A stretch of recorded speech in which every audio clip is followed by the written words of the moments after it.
Olá, querido amigo do canal, tudo bem com você? Espero que você esteja bem e esteja pronto para falar de NFL.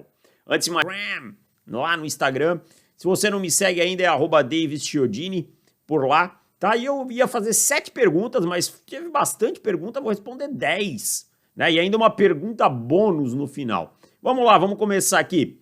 Bills perderam a janela e precisam reconstruir uma nova base em volta de Josh Allen ou ainda dá para ser campeão? Cara, eu acho que os Bills diminuíram muito a sua chance de ser campeão. Acho que o melhor elenco dos Bills já foi, tá? Eles estão apostando numa mudança gradativa, eles não pegaram um rebuild completo, né? Até porque eu acho que quando você tem um quarterback como Josh Allen, você fazer um rebuild completo, perder, sei lá, 1, 2 anos, é realmente problemático. Eles vão mudando o perfil aos pouquinhos, com essa adição do Keon Coleman, né? Essa troca dos recebedores. Então eles vão rejuvenescendo o elenco. Tentaram até o último com o elenco que tinham, e eu não acho uma ideia ruim, mas eu acho que eles estão mais longe do que eles estavam no ano passado. E principalmente 2 anos atrás, tá? Então, assim, talvez a gente não veja o melhor Bills agora. Talvez eu acho que é uma repaginada, em vez de um rebuild, aí para o time ser bem favorito aí 2025, 26, se as coisas correrem como eles planejam, né? Mas quem tem Josh Allen sempre tem uma esperança quando você tem um quarterback desse nível. Um ponto que talvez seja interessante ficar de olho é no Sean McDermott, tá? O Sean McDermott, ele pode estar passando pelo aquele processo de John Fox em Denver. Vence na temporada regular, mas sempre dá uma travancada na pós-temporada. Isso pode ser perigoso. O John Fox caiu em 2014 após perder para os Colts, né? Lá pelos Broncos. Para quem não lembra, o John Fox treinou aquele Broncos que foi o Super Bowl contra o Seahawks, e aí depois perdeu na outra temporada pro Indianapolis Colts, né? Perdeu um ano pro Baltimore Ravens, perdeu um Super Bowl e perdeu pros Colts. E aí foi demitido e no outro ano o Gary Kubiak chegou e o time venceu o Super Bowl. Seguindo, deixa eu pegar a próxima aqui, eu vou ter que pegar no celular, não tem jeito. Qual a possibilidade de após um provável terceiro título, um provável, hein? Olha, o torcedor tá otimista. Eu diria de um possível. Um provável, eu acho complicado usar esse termo quando se fala de Super Bowl. Os Chiefs abraçarem 1 ou 2 anos de rebuild. Para mim, muito baixa essa probabilidade, tá? De abraçarem o rebuild, independente de vencerem ou não o Super Bowl. Os Chiefs têm o segundo time mais jovem da liga, tá? Os Chiefs conseguem renovar os talentos muito facilmente, tá? Conseguem aí, nas posições vitais, né? Fazer esses movimentos. Agora eles foram atrás de um tackle, Suamatai. Eu posso não gostar tanto, mas para eles vai resolver um problema no futuro, tá? Eles têm o Karlaftis, que é um edge jovem. Na posição de cornerbacks eles acertam muito. Deixaram o Snead embora porque eles têm mais 3 anos de Trent McDuffie, tá? Aí eles têm o Nick Bolton, então eles puderam deixar o Willie Gay embora. O miolo da linha é muito jovem. Então eu acho que rebuild praticamente nulo. É um time que vai pontualmente buscando os seus jogadores para resolver os problemas. Não vejo um cenário assim em que os Chiefs aceitem o rebuild ganhando ou não o Super Bowl. Próxima pergunta, deixa eu chegar aqui.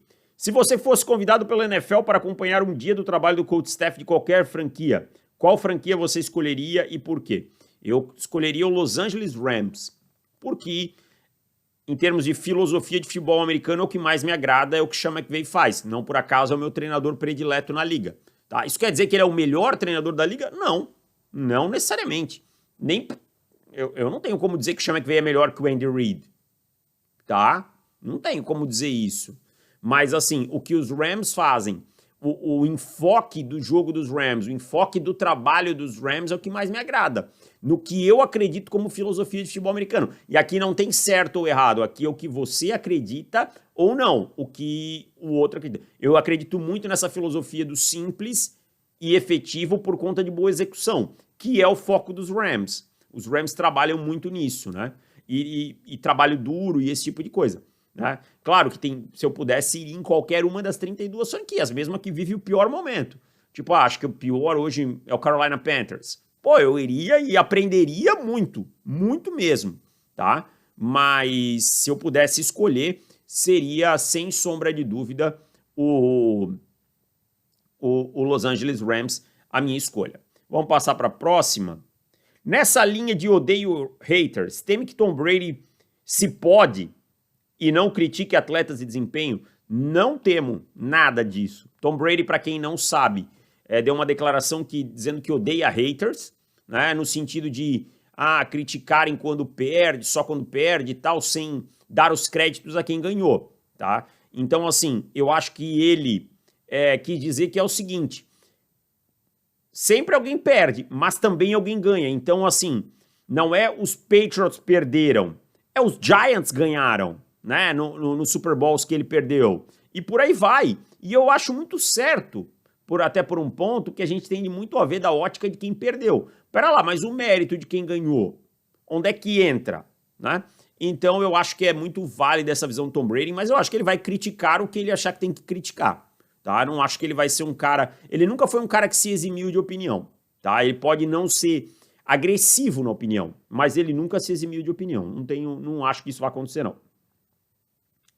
Acompanharei o college melhor nessa temporada. Quais equipes devo prestar mais atenção? Presta atenção... Assim, eu poderia dar um amplo espectro, né? Mas eu vou te dizer, presta atenção na conferência SEC, né? SEC, a SEC, ou como alguns preferirem. Lá tá onde está grande parte do talento do college football. Lá você tem Alabama e Georgia, principalmente como destaque, mas outros bons times. E aí fora delas eu indicaria, né, Oregon, que sempre tem bons times, e Ohio State, que esse ano vem com um time muito forte, e Michigan, que é a atual campeã nacional. Óbvio, surpresas vão aparecer, mas SEC, Oregon, Michigan e Ohio State, para mim, são bons caminhos para você começar a acompanhar um pouco mais. Essa aqui é a pergunta bônus. Depois de quarterback, qual posição você gasta a pique mais alta do seu time? Eu entendo que você esteja falando em valor posicional no draft, e aí para mim não tem nem discussão. É a prateleira número 2, para mim, claro, a primeira é quarterback, óbvio, tem mais valor posicional no jogo, mas para mim a escolha a 2 é sem sombra de dúvida offensive tackle e edge rusher, tá? Offensive tackle é uma escassez enorme para você encontrar jogadores com esse biotipo, com esse tamanho. Então, assim, o cara é o 20 da board, foi escolhido na 10. Eu consigo entender perfeitamente. E edge rusher também. Eu vejo sempre uma diferença muito grande entre a primeira prateleira e a segunda nessas posições. Nas demais, você consegue até ter um equilíbrio maior, né?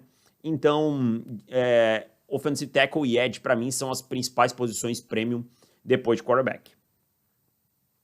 Quando um QB físico com problemas não dá certo, é mais culpa da comissão ou do QB? Cara, eu acho que essa aí não tem uma resposta, tá? E não é querer ficar em cima do muro, porque desenvolvimento de jogadores é como desenvolvimento de pessoas, varia de situação para situação. A comissão técnica, ela pode ter feito tudo certo e não ter dado resultado, o jogador ter alguma trava psicológica, ter alguma coisa nele que o potencial dele não passou daquilo ali, entendeu? Ou às vezes a comissão foi mal e deixou o jogador a caminho. Não é uma coisa que tem uma fórmula muito certa, sabe? Não dá para dizer isso, é caso a caso, não dá para estabelecer uma regra aqui. Vamos lá. DT Pass Rusher já atingiu o mesmo valor de edge, vide o que vimos no draft e na free agency? Não. O DT Pass Rusher cresceu muito no draft, em especial, né? Em relação ao que a gente via de cornerbacks, de wide receivers. É uma posição que deixou de ter, que tem valor de primeira rodada, tá? Um DT Pass Rusher, tá? Mas assim, não dá para comparar com os edges dessa classe, porque assim, nós tínhamos uma boa classe de edges, mas nenhum jogador extra classe, tá?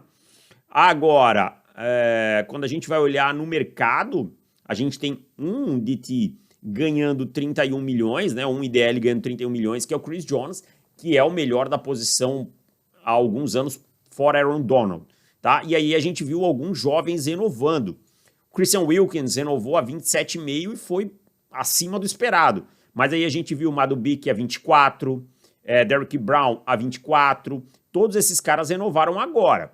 Aí a gente vai lá para a posição de edge, a gente tem o Nick Bosa ganhando 34, e a gente tem Josh Allen e Brian Burns ganhando 28, tá? Brian Burns de contrato renovado agora, tá? Quando a gente está vendo um Daniel Hunter, que é um veterano já da posição, tendo assinado agora com média de 24.